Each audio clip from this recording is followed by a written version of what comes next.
Sekalipun ku berjalan lewat lembah kelam,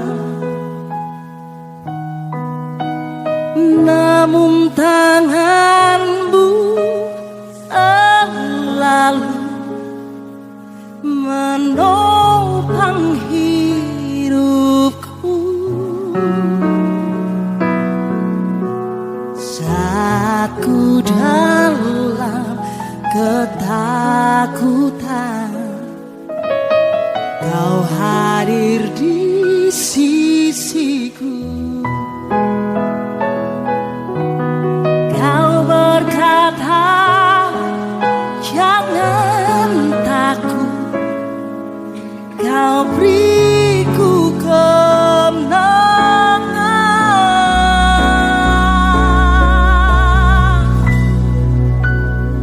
Kaulah Tuhan yang berjanji, tak sekalipun Kau ingkari kesetiaan-Mu. Sungguh terbukti di sepanjang hidupku. Untuk selamanya Ku kan setia melayani, mengasihi-Mu. Tiada Tuhan seperti-Mu, Yesus. Kau Allahku yang setia. Terbaik Engkau Tuhan bagi kami. Sekalipun ku berjalan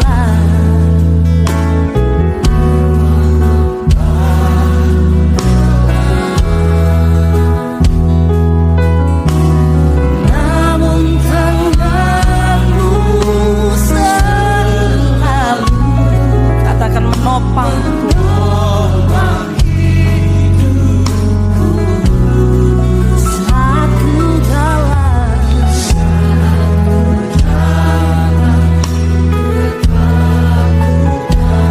Kau selalu ada di sisiku.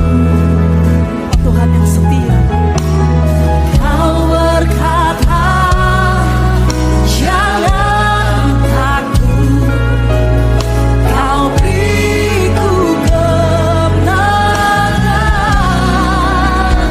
Kaulah Tuhan yang berjanji, tak sekalipun Kau ingkari kesetiaan-Mu. Terbukti di sepanjang hidupku.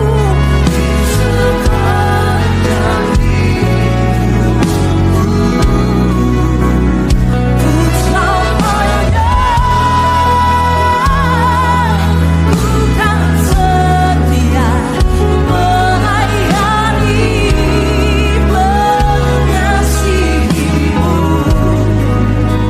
Tiada Tuhan, katakan seperti Yesus. Amin. Kau Allahku yang setia. Shalom Bapak Ibu, jumpa kembali dalam ibadah malam Getsemani Living God Ministry saat ini. Di malam ini kita akan merenungkan firman Tuhan ketika Yesus ada di Taman Getsemani. Sebelum kita mulai ibadah dengar firman Tuhan, kita berdoa saat ini. Bapa yang baik, bicara bagi kami, sehingga hikmat-Mu kami boleh memahami makna tentang Yesus berdoa di Taman Getsemani, menyerahkan hidupnya total untuk kehendak Bapa. Hikmat-Mu Roh Kudus mengurapi kami semua. Biarkan ibadah ini boleh menjadi berkat dimanapun dapat diterima oleh orang-orang yang melihat dan menyaksikan ikut ibadah ini. Dalam nama Tuhan Yesus Kristus Haleluya. Amin. Kita baca Alkitab kita malam ini Bapak Ibu. Dalam Lukas 22, 39 sampai 46. Yang Bapak Ibu punya Alkitab boleh baca sama-sama dengan saya. Tema perikope di Taman Getsemani. Lukas 22, 39 sampai 46. Demikian firman Tuhan. 39. Lalu pergilah Yesus keluar kota, dan sebagaimana biasa ia menuju Bukit Zaitun, murid-muridnya juga mengikut dia. Setelah tiba di tempat itu ia berkata kepada mereka, "Berdoalah supaya kamu jangan jatuh ke dalam pencobaan." Kemudian ia menjauhkan diri dari mereka, kira-kira seperlempar batu jaraknya. Lalu ia berlutut dan berdoa katanya, "Ya Bapakku, jikalau engkau mau, ambillah cawan ini daripadaku. Tetapi bukanlah kehendakku, melainkan kehendakmu lah yang terjadi." Maka seorang malaikat dari langit menampakkan diri kepadanya untuk memberi kekuatan kepadanya. Ia sangat ketakutan dan makin bersungguh-sungguh berdoa. Peluhnya menjadi seperti titik-titik darah yang bertetesan ke tanah. Lalu ia bangkit dari doanya dan kembali kepada murid-muridnya. Tetapi ia mendapati mereka sedang tidur karena duka cita. Dan terakhir 46, katanya kepada mereka, "Mengapa kamu tidur? Bangunlah dan berdoalah supaya kamu jangan jatuh ke dalam pencobaan." Bapak Ibu, di Taman Getsemani ini terjadi peristiwa di mana Yesus yang kita baca firman Tuhan yang kita ambil dalam Lukas 22 tadi Bapak Ibu sedang bergumul, ya, berdoa apakah dia mau taat sama kehendak Bapa di sorga atau Yesus mementingkan pribadi sendiri, mau enaknya saja, saudara. Ya, banyak orang mau ikut Tuhan, tapi tidak semua mau taat, saudara. Banyak orang mau berkat, tapi tidak mau prosesnya. Banyak orang mau kebangkitan, tapi lari dari Getsemani. Sebenarnya apa sih arti dari Getsemani? Getsemani diambil dari bahasa Getsemen. Getsemen itu tempat pemerasan.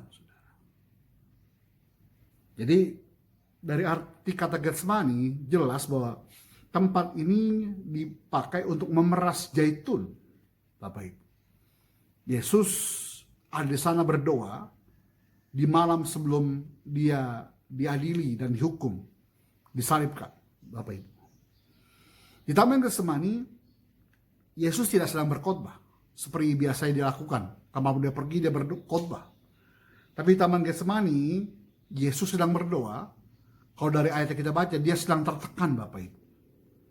Kita mencatat hatinya sangat sedih, katanya. Peluhnya seperti darah, tetes-tetes darah yang jatuh ke tanah. Ini bukan drama Korea, drama Cina, drama kolosal yang sering kita tonton di TV, Bapak Ibu. Tapi ini benar-benar nyata, tekanan nyata yang Yesus alami, yang Yesus hadapi pada saat itu, Bapak Ibu. Jadi kalau Bapak Ibu hari ini berbicara, "Saya sedang tertekan, Pak," itu bukan berarti Tuhan jauh. Bisa jadi kamu sedang masuk Getsemanimu, saudara. Kita mau belajar bareng hari ini bahwa peristiwa Getsemani itu tempat tekanan, saudara. Yang pertama kita belajar di malam ini. Yang kedua, ternyata bukan penderitaan di Getsemani, tapi sebuah kenyataan. Hadapi kenyataanmu. Iman itu nyata, sudah. Ya, dia bisa pakai logikamu, dia bisa juga tidak bisa pakai logikamu. Karena kita tidak bisa menjengkali iman kita kepada Tuhan, saudara. Jadi jangan jengkali Tuhanmu. hari ini. Yesus berkata, ambillah cawan ini ketika dia berdoa. Yesus juga tidak mau menderita secara manusia. Dia tahu akan hal ke depan yang akan dihadapi. Dia tahu akan ditangkap, diadili, disiksa, disalib. Dia tahu Bapak Ibu. Setiap proses-proses yang akan dihadapi ke depan dia tahu. Maka dia berkata sebagai seorang manusia saat itu. Sebagai dagingnya saat itu. Dia berkata, ambillah cawan ini. Tapi dia lanjut dari doa ini. Bukan kehendakku. Ini luar biasa Yesus. Disinilah pertempuran batin yang terbesar yang sedang terjadi. Apakah Yesus mau ikuti kehendak Bapaknya di sorga? Atau dia milih, enak aja. Kan saya juga mau hidup enak. Apa itu dia milih keenakan pribadinya dia. Tapi pertempuran terjadi bukan di atas kayu salib yang kita tahu selama ini. Pertempuran itu terjadi di Taman Getsemani. Tentang apa? Keputusan untuk taat kepada Bapaknya di surga. Banyak orang gagal bukan karena tidak kuat. Yang saya pelajari. Banyak orang gagal karena tidak mau tunduk, saudara. Dalam pelayanan pengembalaan kita pun demikian. Cara daging. Saya tidak mau mengembalakan, lebih saya keliling daerah, permisi. Dari satu momen saya harus mengembalakan. Mengembalakan itu berkorban, Bapak Ibu. Dari apa? Saya ingat perkataan Yesus ketika mengingatkan saya. Jual hartamu dan ikutlah aku. Komitmen. Keputusan itu. Keputusan batin saya. Apakah mau ikut perintah Tuhan atau mau enak saya sendiri? Ya, saya coba menunduk sampai hari ini. Kalau boleh pilih secara daging, saya nggak mau mengembalakan. Kenapa? Mengembalakan tidak mudah. Tapi saya tahu tanggung jawabnya besar yang Tuhan minta sama saya untuk tunduk kepada perintah Bapa di surga. Yang ketiga kita pelajari Bapak Ibu tentang malam Getsemani. Kekristenan tanpa salib itu iman yang palsu. Kekristenan tanpa salib iman yang palsu yang saya pelajari, saudara. Karena hari banyak orang Kristen yang saya tahu dan saya sering lihat di TikTok, ya, di media sosial, orang konseling, orang minta didoakan. Baik orang Kristen itu maunya enaknya aja. Doakan Pak supaya usaha saya berhasil. Doakan Pak supaya proyek saya goal semuanya. Tapi ketika waktunya untuk penentuan tidak berhasil, lalu dia tidak percaya kepada Tuhan. Banyak. Karena maunya enaknya aja. Maunya serba lancar. Dalam nama Yesus, setiap proyek-proyek saya pasti lancar, diberkati. Kali ini untuk Tuhan. Ketika bermasalah, tidak mengintrospeksi diri, dan menyalahkan Tuhannya. Maunya diberkati terus. Kalau nggak diberkati, berarti Tuhan yang nggak ada. Ada fokusnya kepada enaknya saja. Dagingnya di sendiri. Bukan kepada perintah Tuhannya. Tapi maunya keinginan dagingnya harus didahulukan. Bukan dengan Tuhannya. Dalam hidupannya. Tapi ketika Tuhan izinkan tekanan.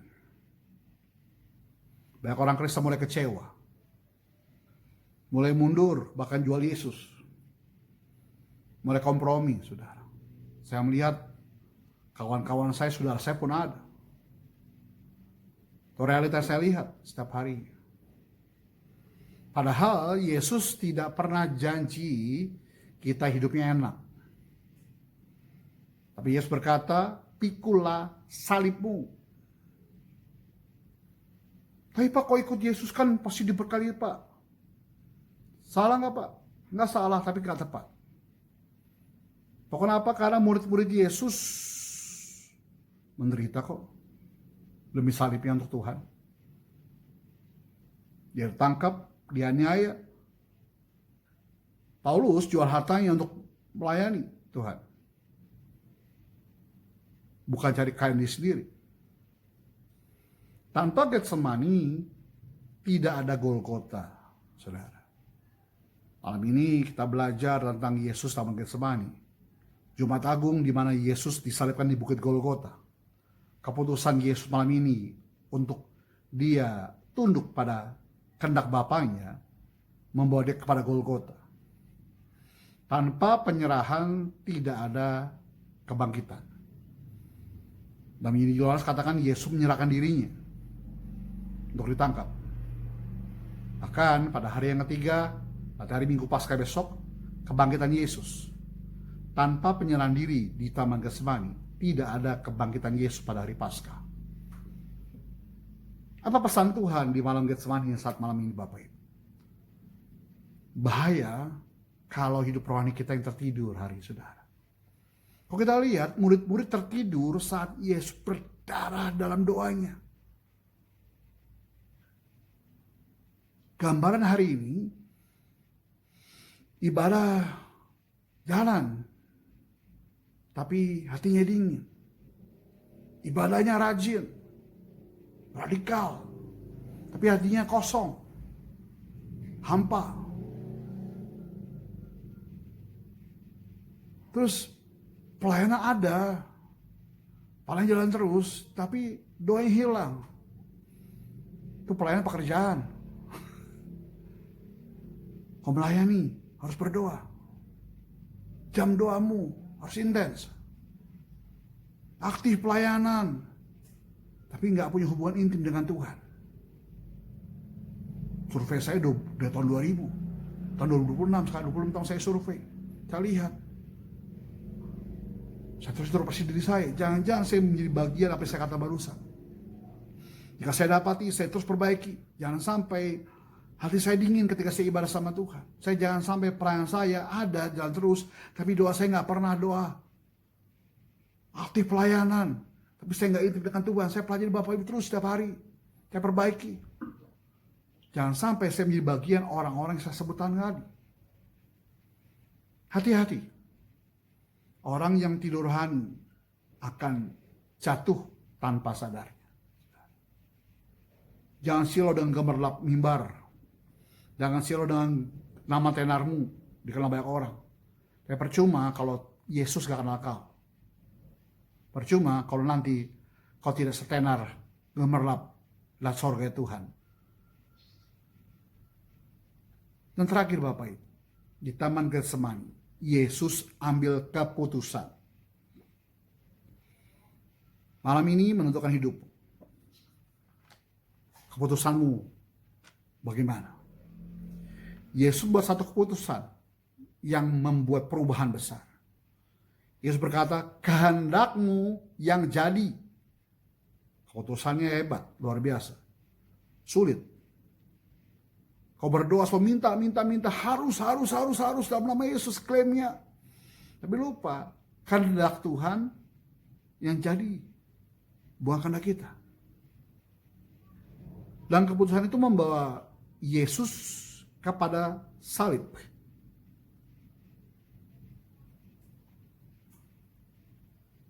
Bukan kepada salib, tapi juga membawa kita kepada keselamatan.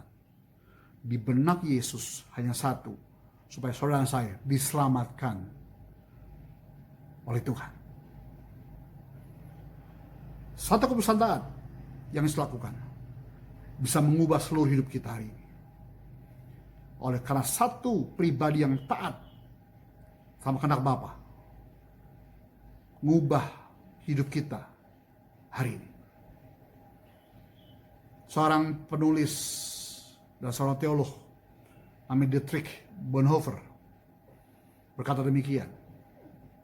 Ketika Kristus memanggil seseorang, ia mengundangnya untuk datang dan mati. Tajam sekali. Ketika Kristus memanggil dirimu dan diriku, Ia mengundangmu dan mengundangku untuk datang dan mati. Kau masih mau hidup menurut kehendakmu? Renungkan baik-baik malam ini. Atau boleh berkata, kehendakmu Tuhan yang jadi atasku. Ayo, jangan tunggu besok. Getsemani selalu terjadi sebelum terlambat. Getsemani itu pahit yang harus kita hadapi. Tapi setelah lahir kehendak Tuhan dan kehidupan kita. Orang biasa itu lari dari tekanan. Orang yang dipakai Tuhan taat dalam tekanan. Saya ulangi lagi. Orang biasa lari dari tekanan, tapi orang yang dipakai Tuhan taat dalam tekanan. Dengan malam di Getsemani ini, kau boleh merenung kebaikan Tuhan sebelum esok hari Jumat Agung, di mana penyerahan Yesus bukti nyata kasih Tuhan untuk kita hari ini. Dan sepanjang malam ini kau merenungkan arti Getsemani yang sesungguhnya dalam kehidupan kita. Tutup Alkitabmu, kita berdoa hari ini. Terima kasih firman-Mu tentang Yesus di Taman Getsemani boleh mengubah perspektif kami hari ini Tuhan. Berdoa sungguh di malam ini Tuhan, kami merenungkan setiap tetes darah-Mu yang tercurah dari peluh-Mu ketika Engkau berdoa di Taman Getsemani. Begitu berat tekanan yang Kau hadapi untuk memilih kehendak Tuhan yang jadi atau memilih kehendak daging yang jadi. Tapi Yesus berkata, bukan kehendakku. Perkataan ini membuat statement baru, kehendak-Mu yang jadi atasku Bapa. Perubahan besar terjadi karena dengan keputusan ini membawa Dia kepada salib, dan salib itu mengubahkan keselamatan buat kami semua. Mengucap syukur malam ini Tuhan. Kami boleh merenungkan di malam Getsemani ini tentang pribadi-Mu yang berdoa sungguh-sungguh. Sehingga ketaatan-Mu mendatangkan perubahan besar dalam kehidupan kami. Makasih Tuhan Yesus. Makasih Tuhan. Dan malam ini Tuhan kami menutup ibadah ini yang singkat ini untuk kami boleh siapkan diri kami untuk ibadah esok hari Jumat Agung dengan fokus kepada salib-Mu yang menghubungkan kami semua. Dalam nama Bapa, Putra, Roh Kudus, dalam nama Tuhan Yesus Kristus Salia. Amin. Bapak Ibu, di akhir tayang ini ada QRIS atau nomor rekening. Dan Bapak Ibu rindu menabur pelayanan kami, memberi persembahan kepada pelayanan kami. Karena Alkitab katakan tidak baik orang datang kepada Tuhan dengan tanah hampa. Silakan. Dapat dipakai untuk pelayanan penginjilan, pengembalaan, misi kepada banyak orang. Sebelum kita tutup ibadah kita berdoa malam ini. Buka hatimu di hadapan Tuhan, angkat kedua tanganmu di hadapan Tuhan, dan terimalah berkat dari Allah Bapa di sorga saat ini. Pulang dan terimalah berkat dari Abraham, Alishak, Yakub, cinta manis daripada Tuhan Yesus Kristus, penyertaan manis yang intim, yang erat, yang masalah yang Roh Kudus menjadi yang kita naik dan bukan turun, menjadi kepala bukan ekor, bahkan apapun kami kerjakan menjadi berhasil karena nama Tuhan mulai malam ini sampai Maranatha. Tuhan menjemput kami di awan-awan yang kekal. Sama-sama kita katakan amin.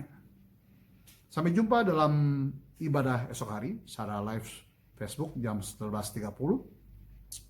Lalu jam 5 sore ada tayangan YouTube ya, live streaming juga. Bapak Ibu yang rindu dapat kunjungi Facebook Obat Zabimo Kusmanegoro dan juga YouTube Gereja Living and Ministry di channel YouTube saudara. Sampai jumpa, Tuhan Yesus berkati. Shalom.